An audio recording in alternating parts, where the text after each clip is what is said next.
Hi, my name's Gary Rose. I've been a member of the church for quite a few years. Was a board member, actually, and now I'm just a normal member. Enjoying it. I'm glad that I'm part of Refuge City Church. Back in about July, we've always thought about moving to Hawaii, just to do, it's a bucket list type item. And then back in July, Stephanie said that, hey, let's just do it. It's time to do it. And I looked through my work and on the website and stuff, and they had an opening. I asked the boss, say, hey, how much does Hawaii pay and stuff like that? And she said that she would look into it. That afternoon, the Hawaii boss called me personally on my cell phone. We talked for about 45 minutes, and he said, I want you to consider this as your hiring interview, and we'll see you in 2 weeks. So it was a really fast movement thing. And the thing is, once we decided, we knew God was in this process, because God just kept throwing out stepping stones. For any obstacle that we were coming across, God just kept throwing stones out, and we would step on them, and He'd throw another stone out, and everything was just fell into place. And so this is like the 1st of July, and by July 28th we were in Hawaii. Arriving in Hawaii we were in the COVID, still in the COVID lockdown, and myself, I was an essential worker, so I had a letter from the governor that said that I can, basically I can go to the grocery store, I can go to work, do my job, come back to my residence, where Stephanie, all she could do was go to the residence and stay there. So I got there on a Saturday, it was August 1st, just go to work, go to the grocery store, come home, and go to work next day. Weekends I couldn't do nothing to say, but it was so you're still required a 2-week quarantine. So it was the morning of the 15th, so it was a Saturday morning, August 15th. Stephanie came back home to help wrap up the house stuff here in Klamath. And that Friday night I actually bought a motorcycle. And so Saturday was my first day of basically freedom. Beautiful day, Hawaii, blue skies, blue water. Nice sea breeze and stuff, so I was going to go out for a motorcycle ride, and a car came around a corner, and they went over the yellow line and missed me by about 2 foot, and I'm like, oh gosh, this is crazy. So I slowed down even more, moved over more towards the mountainside. About 2 minutes later, another car came screaming around the corner over the yellow line, missed me like 6 inches, and I'm getting like terrified. I got to get off this road.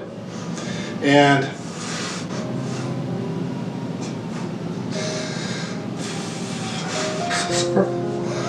sorry.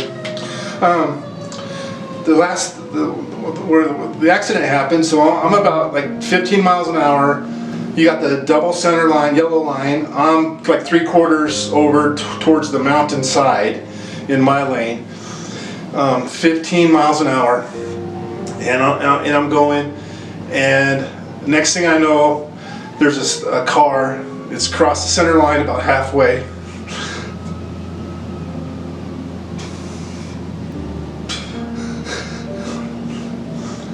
And he hit me head on.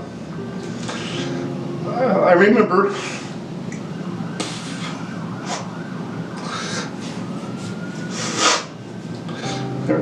flying over the car, and I land in the road, and it's a corner, and it's kind of banked and stuff, so I'm laying head downhill. I'm like on the center line, and all I could think of at that, I truly thought I was dead.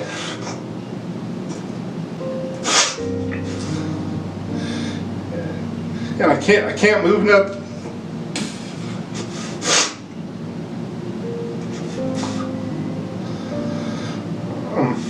I'm like totally paralyzed. The only thing I can do is I was yelling, get me off the road, get me off the road.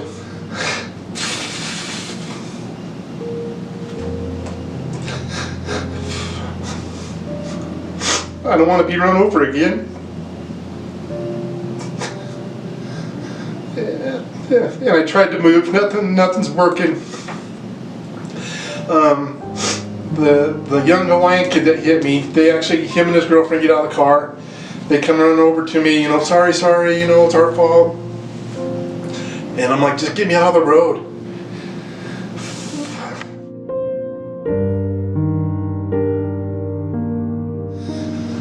They dragged me to the fog line, and my leg it's all bleeding and just in terrible pain. So at that point I knew I wasn't dead, but before that I thought I was gone. They got me. They kind of stood me up against the guardrail, and at that point the kid, and there was a witness there, and he said he saw the whole thing, and but then the kid was talking to his mom. Was like, I just want to kill myself. This is the worst day ever. And I remember telling the kid, I go, it's gonna be all right. God is way bigger than this, and I'm not dead. We'll be okay. So I don't know how long it was, but then finally the ambulance shows up. They take me to the hospital, and when I'm at the hospital, it's all COVID. Everybody's all don't touch, and they throw me into a room and cut my. I was wearing shorts, of course. Cut my sock off, my shoe off, and the doctor came in, and I heard the nurse. She had got a brief by the EMTs or whatever that the driver was doing roughly 50 miles per hour, and I'm like, oh my gosh, that's that's a lot. And at that point, I called Steph, and I told her, I go,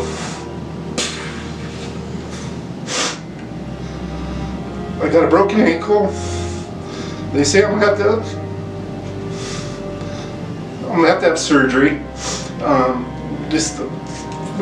We just start praying, pray, and because I was like, God, I'm over here by myself. I'm gonna lose my job, which is our livelihood, because some guy drove over a yellow line and hit me, and Steph's crying, I'm crying, and I was like, just pray, and Steph, she's like, okay, I'll get people praying and stuff, and at that point,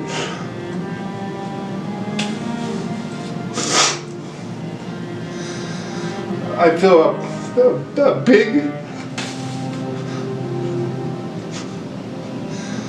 a big peace come over me. Just like, I knew it was God. It was just like He was just hugging me in a blanket, and it's like things will be okay.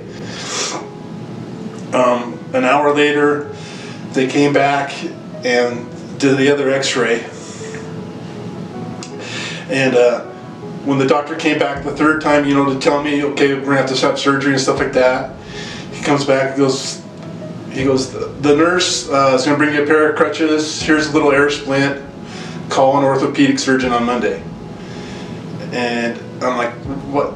He goes, just you have to call an orthopedic surgeon. So it was like a done deal. He got me out of the hospital, and I thought, that was just totally weird. And I've never said this in my life.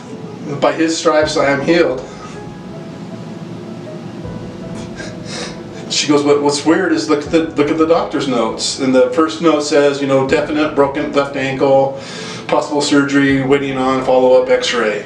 The next doctor note says, the X-ray must be wrong. We see there's nothing wrong with my ankle. And that's where we are today. And the thing, like I said, I know God sent me over there, and like I said, I don't know what the reason was. I didn't know what the reason was, but after this all happened, He revealed it to me. He was not the reason for the accident, but He used the accident and what it was to reset my priorities into God and to my family.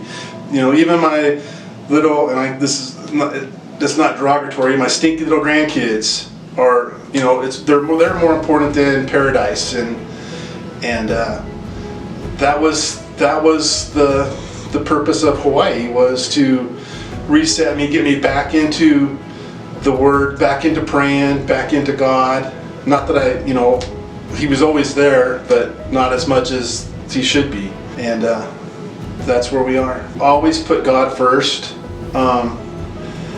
And don't let Him slide down a little bit. He needs to be number one. He can do, without God, nothing's possible.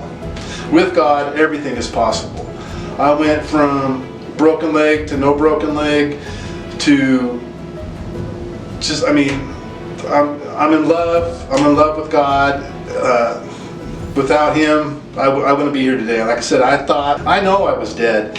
All the doctors and all the people I saw, when I explained the accident, when they saw the photos and stuff, they're like, I didn't even have a helmet on. They all said, there's no reason. There is no reason at all you're here. And I said, yes, there is. It's God. God's not done with me yet. So stick with God. Stick with God.